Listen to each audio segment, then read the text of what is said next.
parte de escolha das provas, né?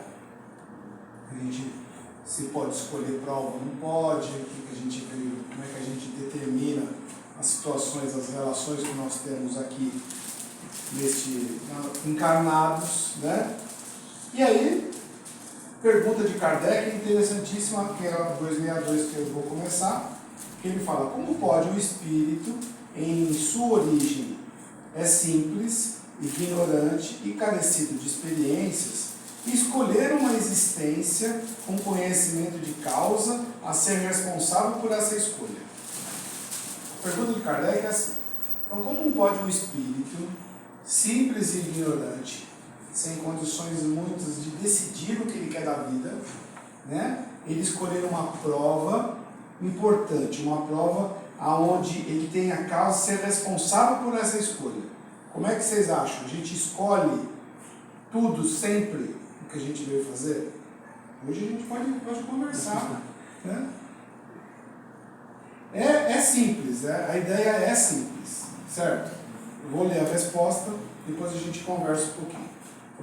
Deus lhe supre a inexperiência, traçando-lhe o caminho que deve seguir, como fazeis com uma criancinha.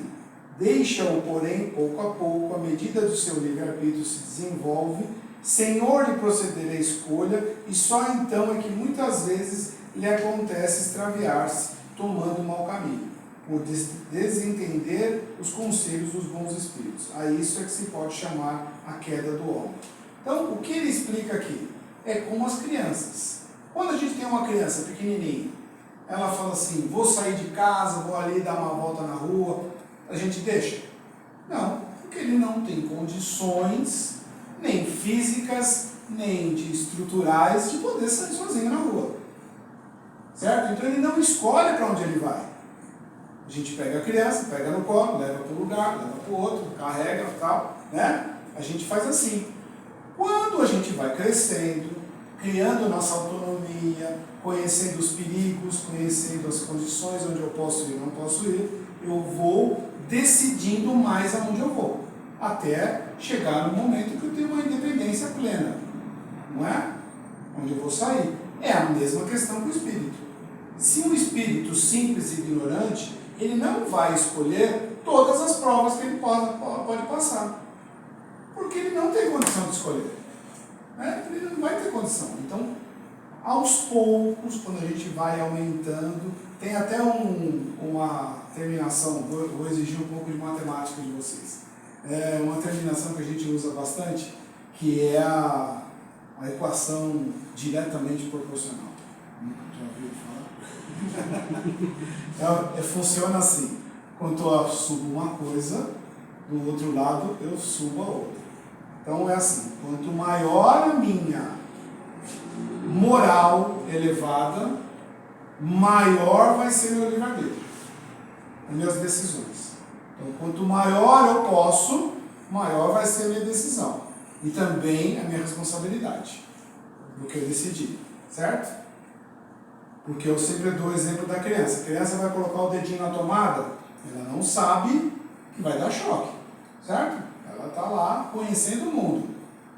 A responsabilidade dela ali é baixa, porque a gente cabe nós explicarmos.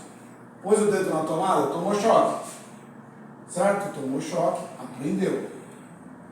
Aí se eu vou lá pôr o dedo de novo, é porque ou eu esqueci, né? Ou eu não foi aprendido. Foi lá e põe o dedo na tomada de novo. Tomei choque. E aí vai subindo a idade. Se eu, com 50, 60 anos, vou lá e ponho o dedo na tomada, sabendo das consequências, qual é a responsabilidade minha? Não é muito maior do que de uma criança? Porque eu sabia, eu tenho todo o conhecimento do que vai acontecer. E mesmo assim eu pus o dedo. Ou seja, quanto maior o meu conhecimento, quanto maior a minha responsabilidade, maior é depois o que eu vou ter que responder pelos atos que eu cometi. E isso é um grande problema. Não digo problema, eu digo problema das pessoas aceitarem essa situação. Porque tem muitas pessoas ficam desesperadas quando a gente está conversando na nas casas espíritas e coloca toda a responsabilidade, coloca não, explica que toda a responsabilidade e todos os problemas que ela está passando só tem uma causa. É ela mesma. E aí, entra em desespero. Não, pelo amor de Deus, eu vou embora daqui, eu quero que alguém pegue na minha mãozinha. Nós ainda, os adultos, queremos que pegue na mãozinha. Vem cá, filho, senta aqui que eu vou te salvar, eu vou te ajudar. Não é assim? A gente ainda depende, quer ainda os outros. Só que o outro não vai fazer as coisas para mim. Então, quando você fala que é você, com você mesmo, aí dá aquele baque, aí dá aquele assusto. E é exatamente isso que ele está falando aqui das provas. Então, eu estou conhecendo, eu sei, quando eu chegar num nível evolutivo satisfatório, eu vou poder sentar na mesa lá na erraticidade, nós vamos conversar um pouco disso, conversar com os meus mentores e falar assim, não, eu queria passar por tal prova, por isso aqui, eu queria ser assim, queria ser assado, para eu poder me redimir de certas pessoas e tal. Eu vou poder negociar as minhas provas da minha encarnação. Mas, muitas vezes, não acontece isso. Fala, filhão, vai lá, reencarna e esse é o que você vai passar. Tá? Por quê? Porque eu não tenho maturidade, eu não tenho avanço moral suficiente para chegar a tanto. E aí ele continua.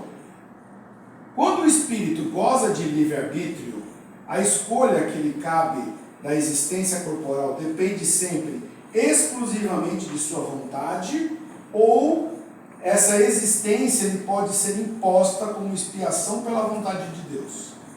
Ou seja, quando o espírito já tem um livre-arbítrio, ele já tem um conhecimento, né, ele já tem condições de decidir, ele vai escolher uma existência corporal, depende sempre dele, exclusivamente escolher aquilo, ou uma existência que pode ser imposta como expiação.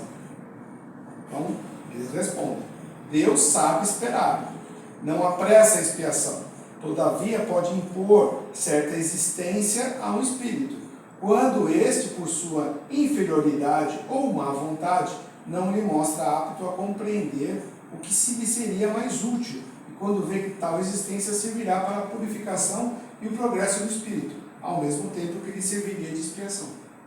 Ou seja, pode ser que mesmo eu tendo um livre-arbítrio, pode ser que seja imposta uma existência minha para passar certas situações que seriam, à primeira vista, pelo Espírito, ele vai achar que é um castigo divino, que não tem.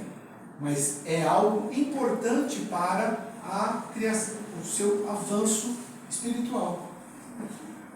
Vamos dar um exemplo? Porque é bom sempre dar exemplos.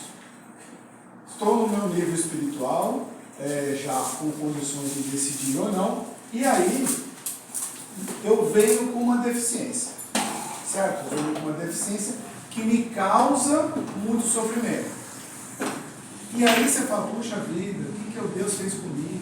Que castigo que eu estou sofrendo? O que eu fiz? Aí tem aquela frase que eu acho maravilhosa, né? Só que não, né? Eu acho que eu joguei pedra na cruz, né? As pessoas falam isso, né?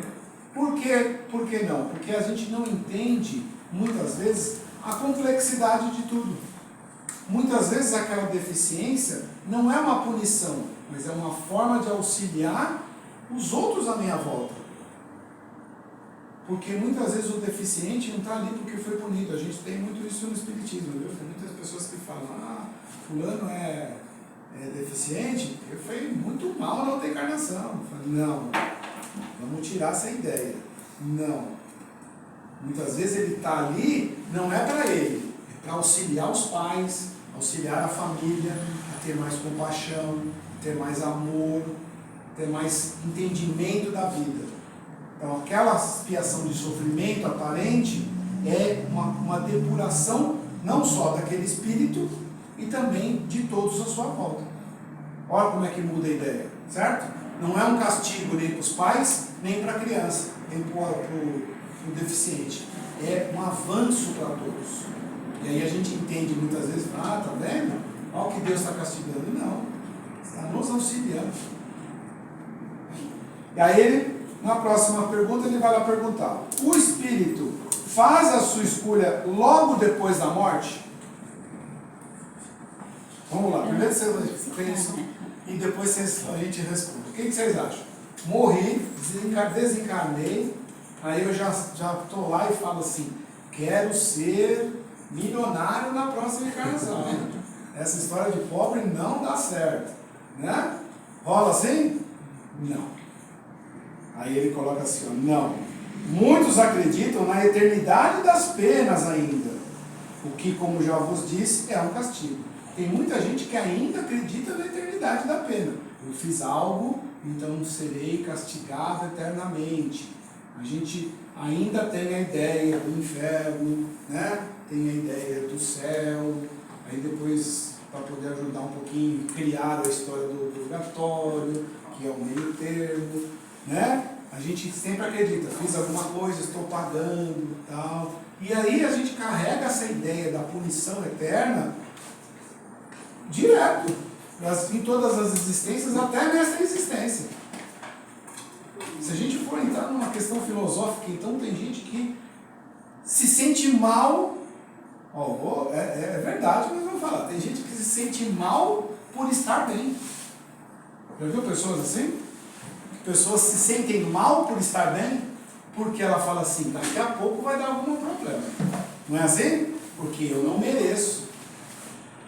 E aí a gente começa a se punir, acreditando nas penas eternas, que eu tenho que ser punido, tenho que ser castigado. A gente carrega aquela história lá do olho por olho, dente por dente. Se eu matei, vou ter que ser morto. Não é? Tudo isso são crenças, gente. As pessoas entendem muito por aí. Ah, assassinei, vou ser assassinado. Se fosse assim, como é que o círculo, já pensou? Nunca vai terminar, né? Sempre vai ser a mesma coisa. Eu fiz aqui, eu estou pagando, né?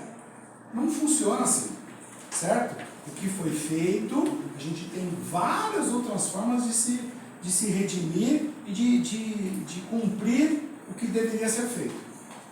Não pagando olho por olho e dente por dente. Tá? Então, penas eternas, depois tem mais pra frente lá, não tem penas eternas. Tá bom? Então, lá ficar no inferninho queimando lá, não tem. Leiam o Céu e o Inferno, muito legal o livro, tá bom? De Kardec também. 264. E aí ele pergunta: o que dirige o espírito na escolha das provas que queriam sofrer? Então, o que dirige? O que o espírito vai decidir? Eu já tenho condições, então, plenas de poder decidir as minhas provas. Então, o que vai me dirigir? Ele escolhe de acordo com a natureza de suas faltas, as que levam à expiação dessas e a progredir mais depressa. Uns, portanto, impõem a si mesmos uma vida de misérias e privações, objetivando suportá-las com coragem. Outros preferem experimentar as tentações da riqueza e do poder. Muitos, mais perigosas pelos abusos e más aplicações a que podem dar lugar pelas paixões inferiores de uma ou outra que desenvolve. Muitos finalmente se decidiram a experimentar suas forças nas lutas que terão de submetê-las em contato com o vício. Olha quantas situações que a gente pode. Porque quando a gente desencarna, vocês acham que é rapidinho quando a gente volta? Voltei rapidinho? Tem gente que acha. Tem gente que está lá, o pai desencarnou, aí a menina, a filha teve um filho, e acha que já é o espírito do meu pai. Não, gente. Não, a filha é grande. A filha é grande. Vamos dar números? Está em torno de 7 para 1. Né? Então, nós estamos aqui, tem 7 lá esperando para encarnar.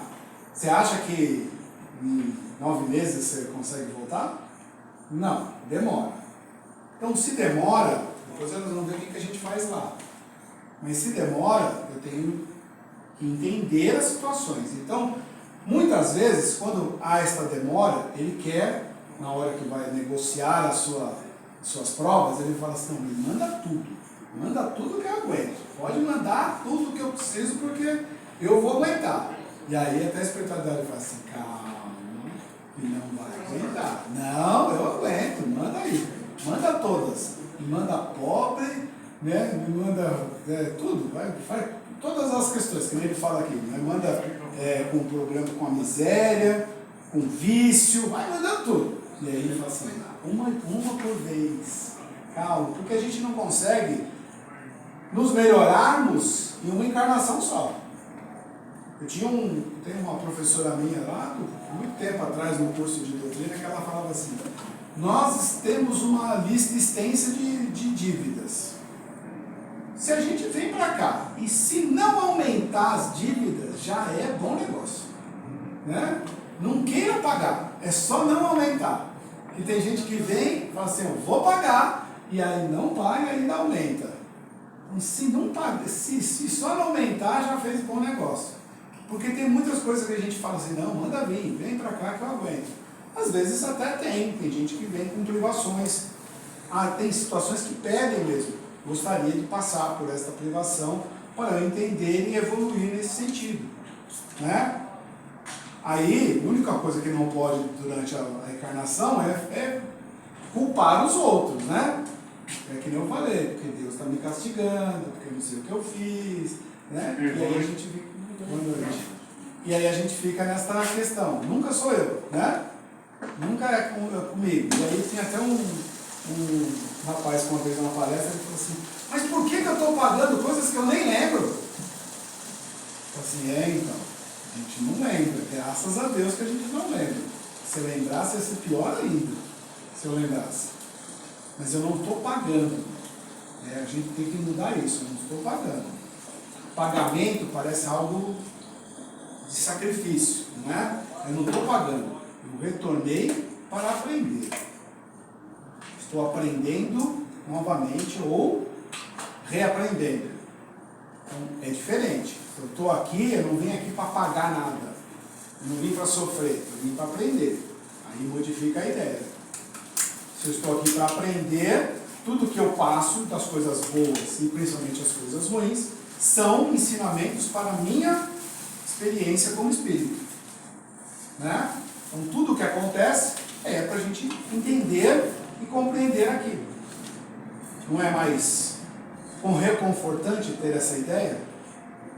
E aí ele continua aqui, ó. Havendo espíritos que por provação escolheram o contato do vício, outros não haverá que o busquem por simpatia e pelo desejo de viverem num meio conforme os seus gostos, ou que puderem entregar-se materialmente a seus pendores materiais. Ou seja, tem espíritos que por provação, por entender, ele pede para vir com a escolha do contato com o vício.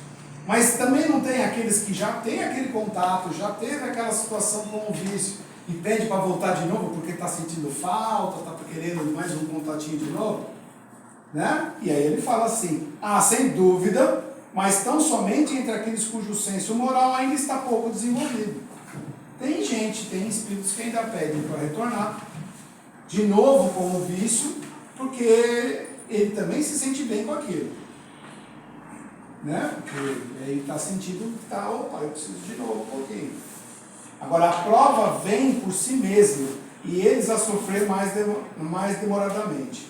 Cedo ou tarde compreende que a satisfação de suas paixões brutais lhe acarretou deplorável consequência, que eles sofrerão duramente um tempo que lhe permanecerá eterno. E Deus os deixará nessa persuasão até que se tornem conscientes da falta em que incorreram e peçam, por impulso próprio, que lhe seja concedido resgatá-la mediante úteis provações. Ou seja, você viu que Deus não está castigando, ele falou, ele vai deixar ele entender a situação. Quando ele entender que aquilo para ele não é mais importante e ele tem que superar, aí, e ele pedir para sair daquilo, ele é resgatado. Por isso que tem muitos espíritos aí na erraticidade, vamos colocar anos, séculos, e está lá, tudo preso naquela situação. Quem leu o Nosso Lar e quem assistiu o filme também do Nosso Lar viu que até o André Luiz ficou 8 anos no umbral. Né? Ficou ali e ele sai como? Como é que ele sai do umbral? Por merecimento? Porque ele pediu, né? Ele fez aqui por impulso próprio. Ele faz uma prece, ele pede. por favor, me auxilie. Né? Mas demorou 8 anos para ele entender tudo isso. Tem espíritos que estão até hoje presos nessa situação. E no filme é legal que aí você viu que tá lá e o pessoal fala assim, não, quer vir também? Vem. E aí os outros falam, não, não vou não. Né? Eles não quiseram ir, estão ali. E isso não é erraticidade. E não acontece também que a gente vai encarnar. Tem espíritos que você vai, tem pessoas que você vai, tenta auxiliar, ela sai do problema, volta de novo, né? E sai, e volta, aí perde a existência, né? Porque é um desperdício de existência, como eu falei, como uma filha grande, vai demorar muito tempo para retornar, e aí retorna, fala, não, agora me põe em contato com o vício que agora eu vou. Aí ele vai, entra com contato com o vício, cai de novo, né? E vai indo. E a gente vai nessas existências. Por isso que a gente sempre fala, o espírito ele não retroage, ele não cai na sua evolução, mas ele estaciona. E tem muitos espíritos aí estacionados há muitas e muitas encarnações, repetindo as mesmas situações nas encarnações, e não consegue superá-las e retorna depois para tentar superar, e não vai, é que nem aluno, né? O aluno que está lá, enrosca na 5ª série e fica, né? É reprovado, uma hora ele vai. Não acontece na espiritualidade o que acontece com o governo hoje. Não, vai, passa que, né? Passa que está tudo resolvido. Não funciona assim, porque aí você tem que realmente provar aquilo que você conseguiu passar. Não, agora eu consigo, e vai lá e consegue. Né? Tem um caso que é do Chico, que uma mãe veio falar com o Chico e falou assim, meu filho, não sei se vocês conhecem a história, a moça vem e fala, meu filho está aqui, ele é paraplégico, né?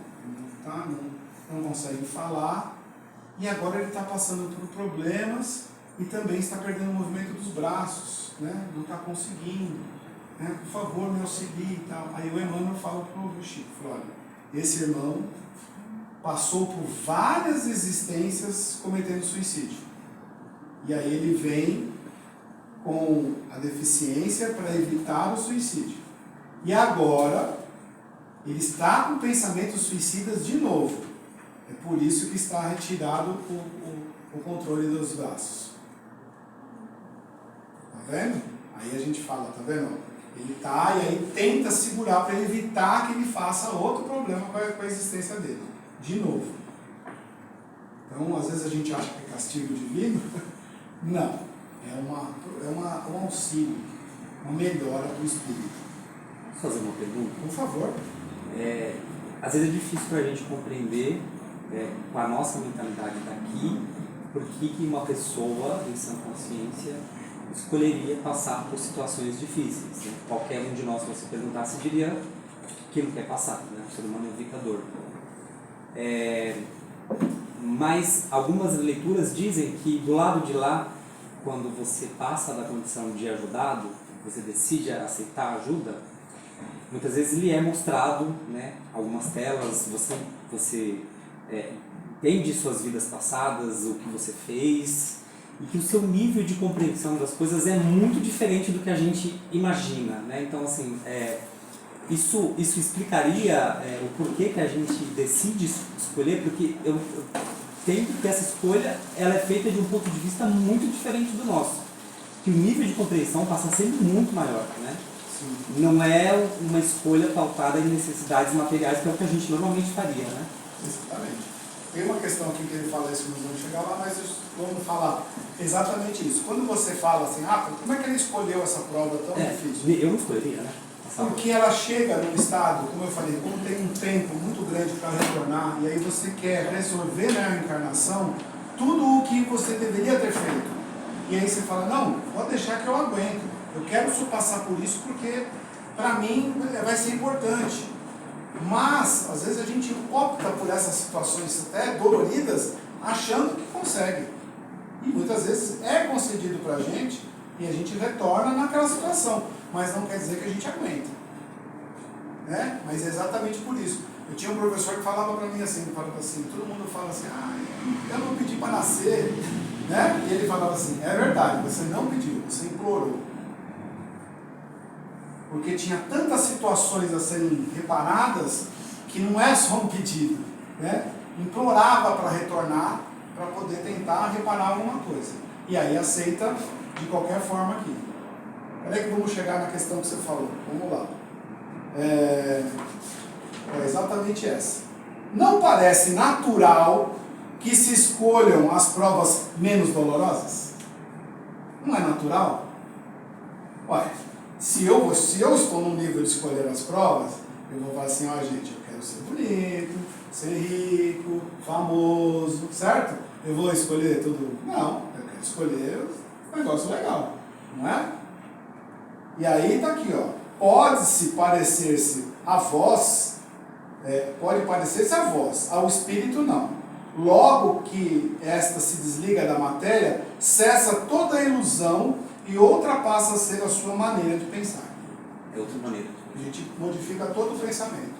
Porque a gente vai pensar nas provas, você vai falar assim, poxa, por que eu vou escolher situações complicadas? Né? Isso ocorre às vezes também na encarnação. Eu encarnado, muitas vezes eu escolho situações difíceis. Eu sou, por exemplo, um militar, que eu vou e aceito a missão de ir para um local de guerra complicadíssimo. Os riscos de morte são muito grandes, mas eu vou por um espírito de vontade, de auxílio, de melhora de todos, então ele aceita. Né? Ele vai sabendo das consequências, às vezes não, mas tem muitas vezes que vai sabendo. Eu recentemente assisti uma série Chernobyl, quem quiser assistir depois é legal, são 8 episódios que conta o acidente lá de Chernobyl. E tem uma hora que eles têm que a radiação bombando lá, e eles têm que ir para um local fechar uma válvula, porque se não fechasse a válvula, não cessaria a radiação. E aí eles escolhem 8 voluntários, se eu não me engano, 8 voluntários para poder ir lá fechar a válvula. E é dito para eles, vai entrar, vai morrer. Porque a radiação é muito forte, você vai entrar, vai morrer. Sua família vai receber tanto, vai ser auxiliada pelo governo e tal, para lá. E eles voluntariamente aceitam. Lá em Chernobyl, inclusive, são tratados como heróis e tudo, mas eles sabiam do risco, sabiam da provação grande que eles iam passar, do que ia acontecer, mas para um bem maior, eles entraram e fecharam a válvula. Então, o desastre não foi tão grande por causa desse ato. É uma provação encarnada. São situações que ocorrem, e às vezes a gente decide por muitas vezes. Né? A gente decide, a gente escolhe situações porque eu falo, não, eu decidi agora para melhorar a minha existência. Tá? Quando a gente chega na erraticidade, quando a gente desencarna, é totalmente diferente. Porque a minha ideia é diferente. Né? Eu entendo tudo aquilo, eu começo a entender que não é só essa vidinha nossa aqui de trabalhar e pagar boleto, né? E morrer, porque a gente tem essa ideia, né? Trabalha, paga boleto e morre. Não é só isso. Quando a gente entende que é muito mais amplo, a gente começa a perceber que não, peraí, eu posso pedir coisas interessantes, até doloridas para mim, mas que serão importantes para o meu andamento como espírito. Eu deixo de ser o individual, né, eu, nesta existência, para entender toda a globalidade da minha existência. Porque este período aqui, desta existência de Kleber, aqui, é pouco, comparado à existência do meu espírito. Este pedacinho, porque a gente tem qual a expectativa? A expectativa de vida do brasileiro é 77 anos, vai? Então vamos dizer que chegamos a 90, 95 anos, vai.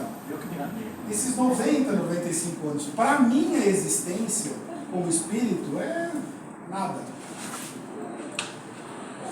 Estou falando em valor de tempo, não valor de aprendizado. Porque encarnações com um período muito curto de vida, um aprendizado gigante. E tem existências muito grandes em tempo de vida com aprendizado pequeno. Não é o tempo de existência que determina o meu aprendizado. Também é isso. Tá? É isso que a gente também vai ter que chegar nesse grande avanço da ideia do crescimento do nosso moral. E aí ele continua, ele coloca: pode o espírito proceder à escolha de suas provas enquanto encarnado? Então eu posso, enquanto encarnado, escolher minha prova? Eu encarnei, e aí eu falo assim: não, eu quero mudar, quero fazer outra coisa. Então ele fala: ó, o desejo que então alimenta pode influir na escolha que venha a fazer, dependendo isso da intenção que o anime. Dá-se, porém, que como o espírito livre quase sempre vê as coisas de modo diferente. O espírito por si só é quem faz a escolha. Entretanto, ainda, uma vez o dizemos, possível lhe é fazê-la, mesmo na vida material. Por isso, há que sempre momentos em que o espírito se torna independente da matéria que lhe serve de habitação. Muitas vezes eu posso, às vezes, alterar o rumo da minha existência. Né? Eu vim propenso a ter uma grave deficiência no futuro. Mas, de acordo com as minhas atitudes, do que as minhas mudanças que eu exerci a minha existência, pode ser que ela seja pouco menos atenuada do que isso foi previsto mais lá na frente. Eu posso alterar nesse sentido. Né? Eu posso ver, há possibilidades até em se estender uma encarnação, por questões de melhora do espírito. Tem um livro que é do André Luiz, que é A Vida Continua, tem uma passagem, é bem complexo, quem for ler esse livro, eu até indico, por favor, utilize uma folhinha e vai anotando o nome dos personagens na folhinha, porque depois eles mudam de nome, de outra encarnação, fica meio complicado, mas aí tá vendo que eu nem lembro dos nomes dos personagens, mas tem um senhor que ele casou com uma senhora, só que ele participou da morte do marido dessa senhora. Né? Ele foi lá numa caçada, em vez de matar o coisa, ele deu um tiro nesse marido. E aí depois ele casa com a mulher. Mais pra frente, quando ele já está idoso, há a possibilidade deste espírito do marido retornar como filho deles. É um filho adotado, mas volta para eles. E ele tinha uma existência, estava terminando. E a espiritualidade dá mais alguns anos para ele de existência, para ele poder ter este contato com esta criança, que é a pessoa que ele matou, para ele poder se redimir através do amor. Então, há a possibilidade até dessa esticada. Né? E acontece ao contrário também, né? A gente dá uma diminuída, mas aí depende de nós, né? É a gente que determina o tempo de existência. Tem gente que diminui. Tem gente que diminui através do suicídio, né? Mas também tem gente que diminui através das suas escolhas de vida. Você dá um carro zero para uma pessoa, 2 carros zeros, um para um e outro para outro. Aí esse aqui, ele faz todas as revisões, ele cuida do carro, né? Troca o óleo direitinho, troca a marcha no tempo certo, bonitinho, cuida bem do carro. Né? E tem este outro que pegou o carro zero, nunca fez revisão, estica a marcha, corre que nem um louco, né? Vai, canta pneu. Qual carro dura mais? Não é o que eu cuidei?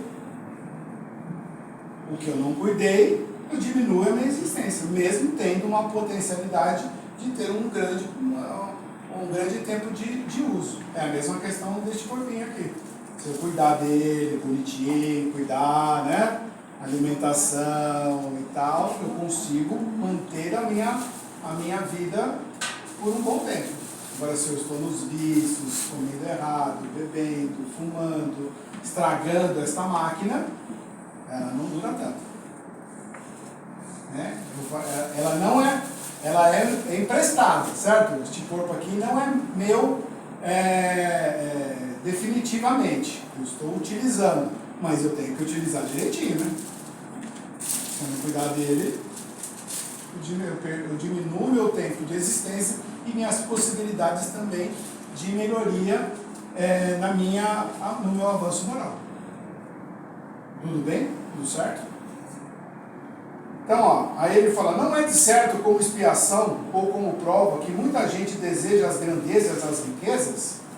Então, não é, quer dizer, que eu quero, que nem eu falei, assim, se eu quero encarnar na próxima, eu quero ver rico, famoso, né, um cabelo, né, a gente vai escolher, não é? Um monte de coisa.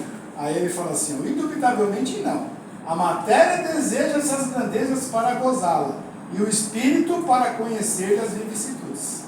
Então, o que eu quero é a questão da matéria.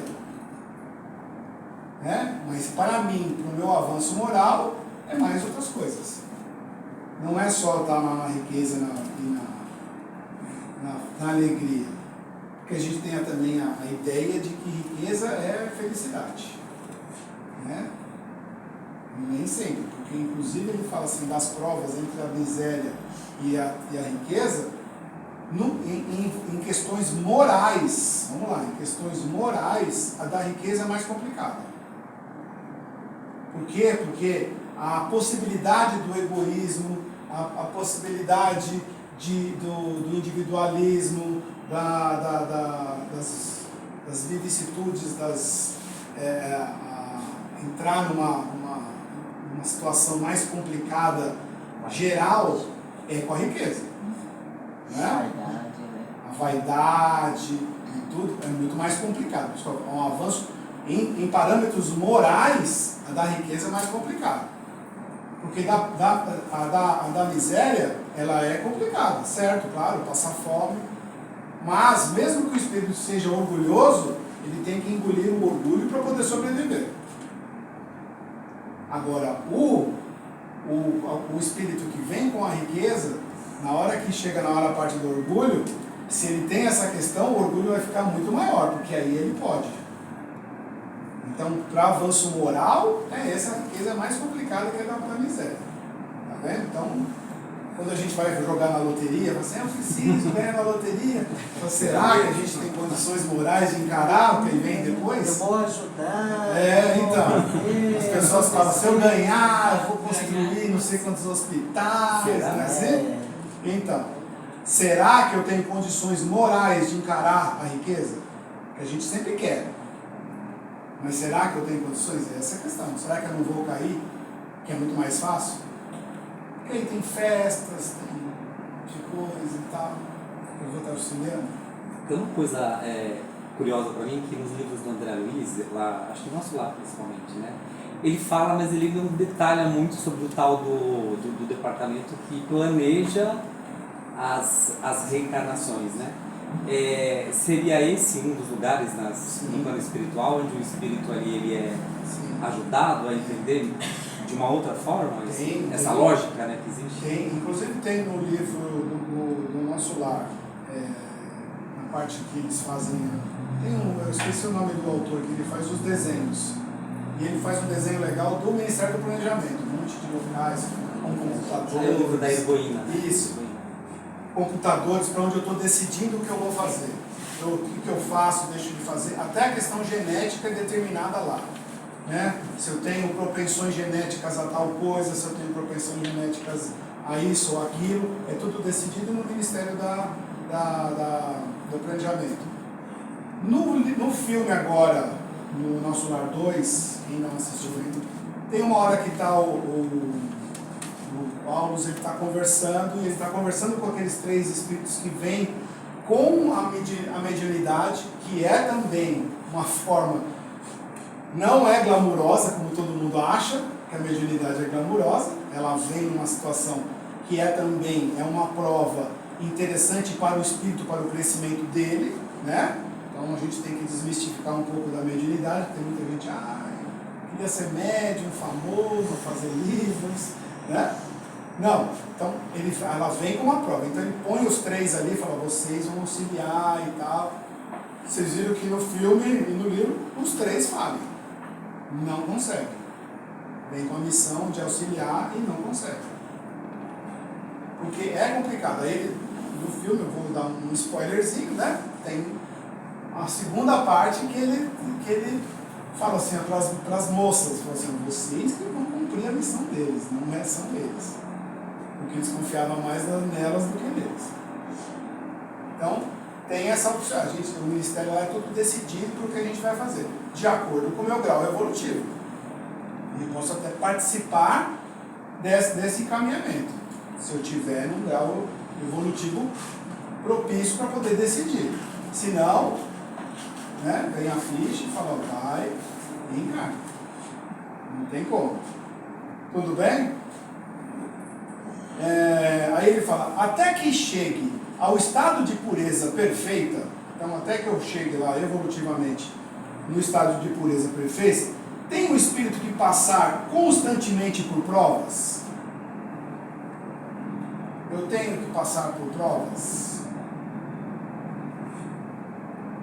O que vocês acham? Eu tenho que passar? Não tenho que passar? Sim.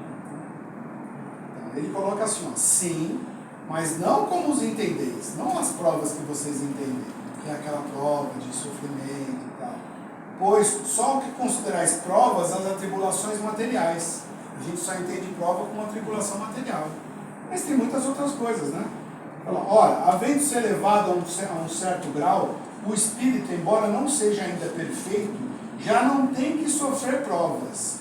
Continua, porém, sujeito a deveres nada penosos, cuja satisfação lhe auxilia ao aperfeiçoamento, mesmo que consistam apenas em auxiliar os outros a se aperfeiçoarem.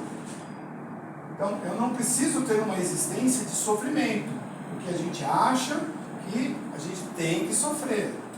As pessoas têm essa ideia, eu estou aqui para sofrer mesmo. Não, ninguém vem para sofrer. A gente vem para aprender. Ele não está falando aqui, aperfeiçoarem-se. Eu venho para aprender. Se eu encarar as vicissitudes, os problemas da minha existência com o aprendizado, eu modifico toda a minha ideia da minha existência. Né? Porque às vezes a gente fala, nossa, como eu sou castigado, o que eu devo ter feito? Não. Provas são isso, para provar. Certo? Prova é que nem prova de escola. Você sabe isso? Sabe? Sei, então prova. Escreve aqui e responde a questão. Não era assim na escola? É assim na vida. Prova. Mas não prova diretamente, eu vou lá e vou fazer. Eu vou aplicar o que eu aprendi na minha existência. Certo? Vocês sabem a diferença de prova e expiação? Provas são situações que eu tenho que passar para aprender, né, e demonstrar aquilo que eu fiz. A expiação é quando eu não aceito aquilo que eu tenho que passar e aprender. E aí se torna uma expiação. Aí para mim é um castigo. Aí é diferente, entendeu? Então eu venho para entender e me aperfeiçoar, a melhorar. Espíritos superiores, espíritos até com grau elevado moral, também passou por situações complicadas. Vocês já viram a história do Chico? Teve uma vida tranquila? Não teve uma vida tranquila. Teve uma madrinha dele que foi morar, que machucava ele, torturava, né? Passou por grandes problemas de saúde. Né? Chico teve, sei lá quantos infartos, um monte. Ou seja, não necessariamente ele estava espiando, mas passando por provas. Por provas. Certo? Estava passando por provas. Um espírito mais evoluído que passa por prova, não necessariamente uma expiação. Exatamente, estava entendendo aquilo como uma melhoria para ele, uma depuração. E mesmo quando todo mundo vinha falar com ele, Chico, porque você é famoso, você é maravilhoso. Eu falei, não, filho, eu sou só um cisco. Humildade. Demonstrar humildade. Porque também pode cair no erro de se achar maravilhoso. Já vimos outros médios caindo nesse problema, achando que eu sou o bambambam, né? Não. Então até nisso também é uma prova, para demonstrar aquilo que ele tem que passar. Entendeu? Então, quando a gente entende isso, a gente modifica toda a estrutura da existência. Tudo que eu estou passando, que eu vou passar, são situações importantes para mim, para o meu crescimento. Podem ser doloridas no momento? Sim.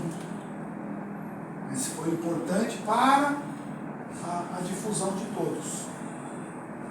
Vou dar um exemplo clássico, interessante. Jesus no seu nível avançado, é um espírito, já chegou na sua pureza perfeita, encarnou aqui e passou por sofrimentos físicos. Foi para ele que ele fez aquilo? Não. Foi para um todo, para toda a humanidade. Entender, né, e compreender toda a situação. Então aquele sofrimento ali, se você for ver da existência bem pequeno, né? Não quer dizer nada, é importante para passar uma mensagem para todos. E mesmo ele também passou por situações. Se você pegar a história de grandes espíritos, você vai ver que todos passam por grandes problemas. Ninguém chega evolutivamente num estágio lá, maravilhoso, sem passar por problemas. Meu centro lá de Guarulhos, Centro Espírita Joana de Ângeles. E eu sempre dou a palestra sobre a história de Joana de Ângeles, né, das encarnações de Joana de Ângeles. Todas sofridas, todas complicadas. A última encarnação dela é de Joana Angélica, né, em 1823, que ela é morta lá. Quem vai para Bahia, Salvador, vai lá ver que ela é uma das mártires da independência. Foi morta por a espada de uma baioneta que furou, porque ela não deixava os soldados entrarem dentro do convento para matar as outras freiras. Todos de sofrimento. Então, você olha para o espírito e fala assim, olha que espírito iluminado, mas também passou por problemas. E nem por isso achou que aquilo foi um castigo divino. Foi algo para o seu crescimento espiritual. Importante para o seu crescimento. Então, vamos lá então? Então, mais uma. Pode o espírito enganar-se quanto à eficiência da prova que escolheu? Ele pode se enganar, ele acha que está beleza, e não. Ele fala, pode escolher uma que esteja acima de suas forças e sucumbir. Pode também escolher alguma que nada lhe aproveite, como sucederá se buscar vida ociosa e inútil. Mas então, voltando ao mundo dos espíritos, verifica que nada ganhou e pede outra que lhe faculte recuperar o tempo perdido. É que nem eu falei, muitas pessoas falam assim, eu não pedi para nascer, não, implorou, porque desperdiçou a encarnação. Porque tem gente que fala que nem ele fala assim, ó, vida ociosa e inútil. Tem gente que fala assim, mas eu não faço mal para ninguém, eu levo a minha vida tranquilo. Tá bom, você não faz mal para ninguém, mas também não faz bem para ninguém. Você estava falando que ele pode escolher e não fazer nada, ele pode escolher antes de reencarnar, isso, fazer assim? Ou não, porque tem uma equipe, né? Não sei como é exatamente, mas tem um espírito que ajuda a nossa reencarnação, se tivermos condições de escolher com ele. Mas do jeito que você leu aí, dá a impressão de que ele antes de vir, falou, não quero fazer nada. É isso mesmo que eu entendi? Não, ou ele não? pode escolher não fazer nada, mas ele pode escolher provas mais brandas. Tá. Né? Mas ele vai ter que alguma coisa ser feita. Mas mesmo na encarnação ele decide não fazer nada. Quando ele está encarnado. Quando ele está encarnado, é porque o nosso livre-arbítrio eu posso decidir o que eu não vou fazer. Mas eu posso também escolher, falar assim, pode ser que chegue um momento e falar, olha, você vai vir numa situação complicada para passar por isso, por isso. Ou você pode ter uma vida normal para auxiliar os outros. Tudo bem? Tudo bem, eu prefiro essa aí. Aí ele vem. E aí ele volta a auxiliar as pessoas? Não, eu vou ficar aqui quietinho na minha, né? Não vou fazer nada, vou ficar sentadinho no sofá vendo televisão, passar minha existência sem fazer nada. Tá bom. Fez mal para alguém? Não. Mas também não fez bem. Então ele volta e fala, gente, me auxilia aí. Né? Deixa eu recuperar aquilo que eu perdi. Que é o que a gente sempre fala, o desperdício de encarnação. Tinha entendido errado. A resposta. Porque a gente desperdiça a encarnação. Entra na encarnação e fala assim, não, agora estou tranquilo, encarnei, vou passar um tempo tranquilo.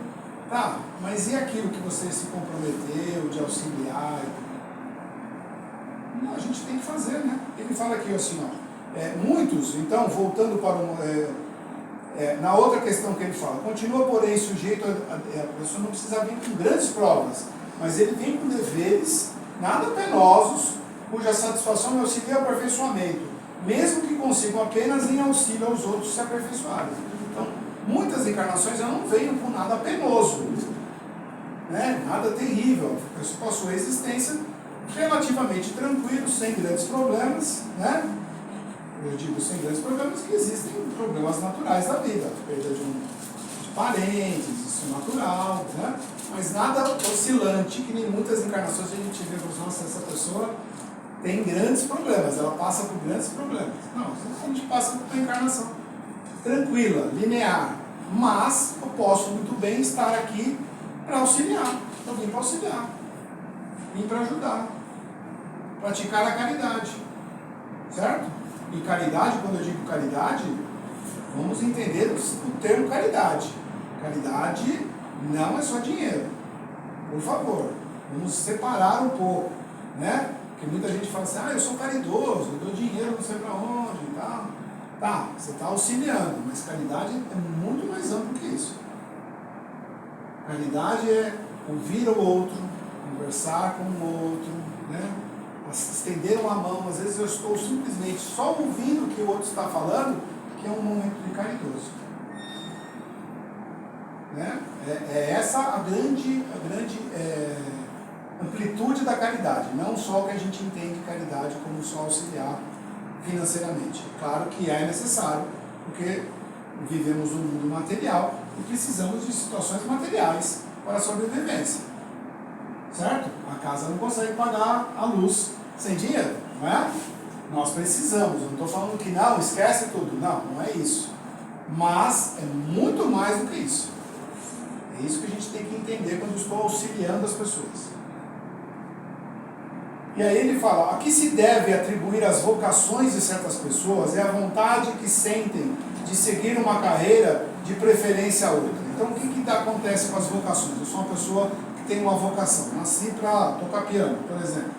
Né? E aí ele fala assim, parece-me que vós mesmos poder responder essa pergunta, pois não é isso a consequência de tudo que acabamos de dizer sobre a escolha das provas e sobre o progresso efetuado das existências anteriores?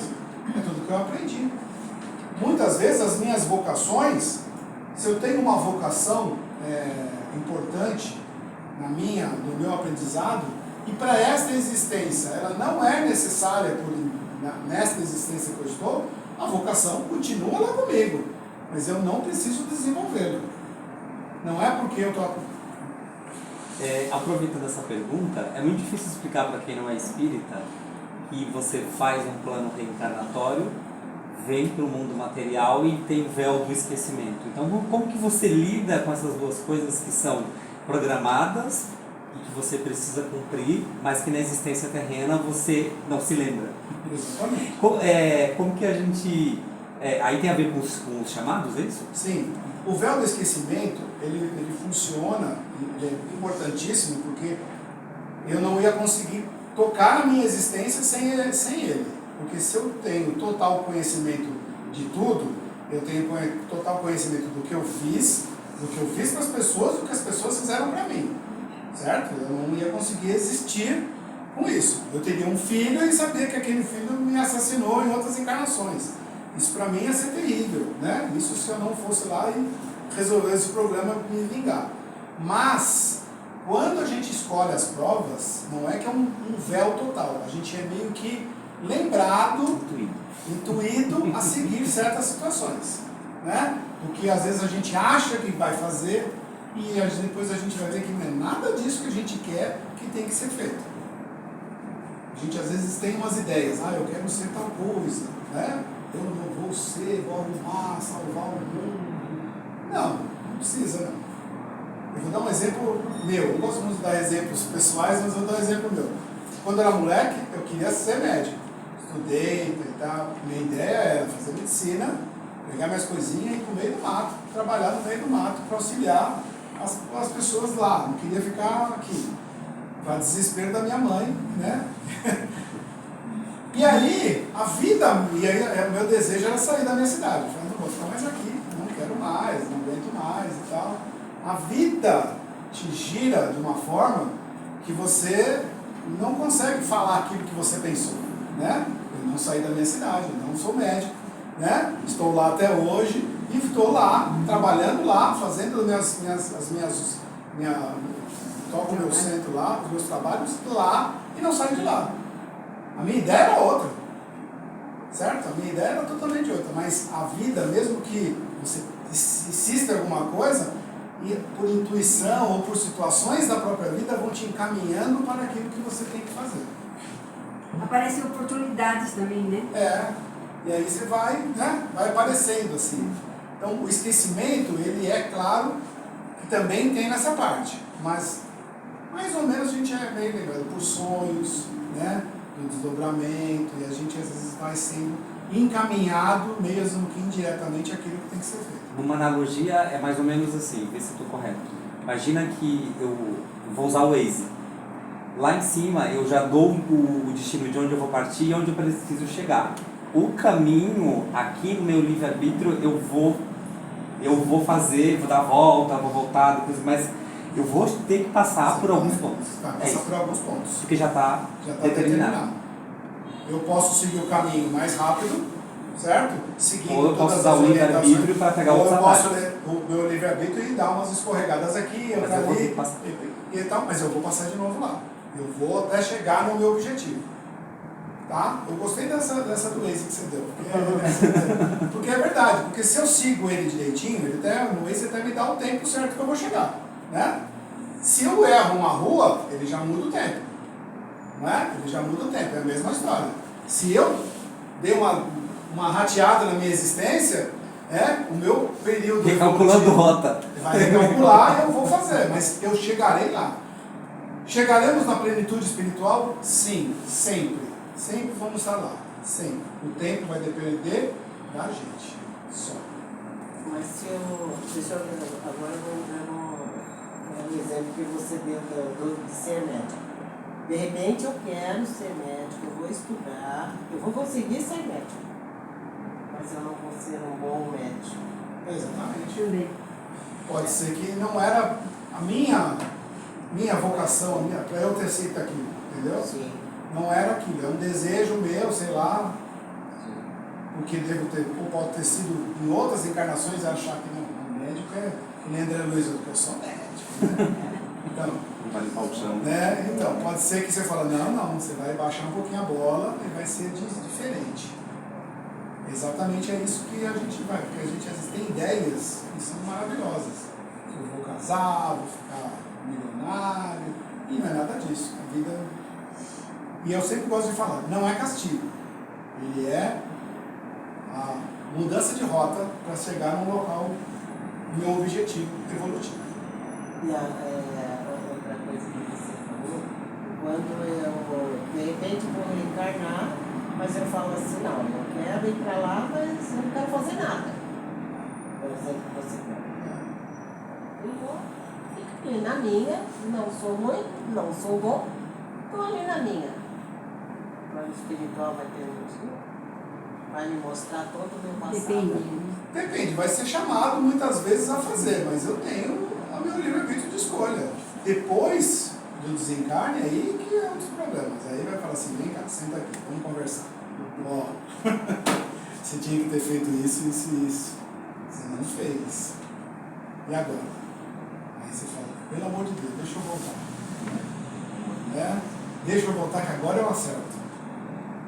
E tem espíritos, que nem eu já falei, tem espíritos que estão fazendo isso em várias encarnações. Assim, esse eu acerto agora, hein? Agora eu vou. Aí vem, erra de novo, volta, pelo amor de Deus, agora vai. A terceira vai. Aí o cara fala assim, até brincando, ele fala assim, agora daqui a pouco eu vou de música no Fantástico, porque tá caindo de novo no mesmo problema. Exatamente. Tipo, acerta uma. É complicado por isso, mas a gente está aqui para progredir, sempre. Aliás, está cheio de espíritos, de espíritas, né?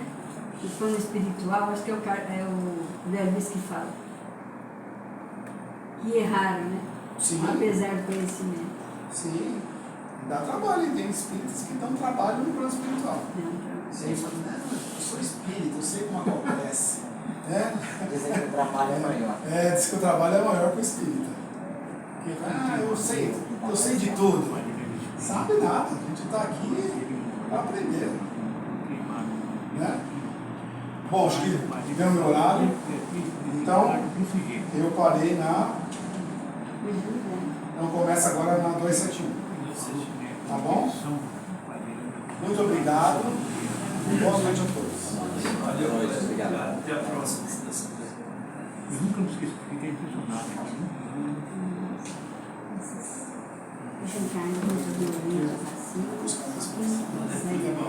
Obrigado. Gente, boa noite.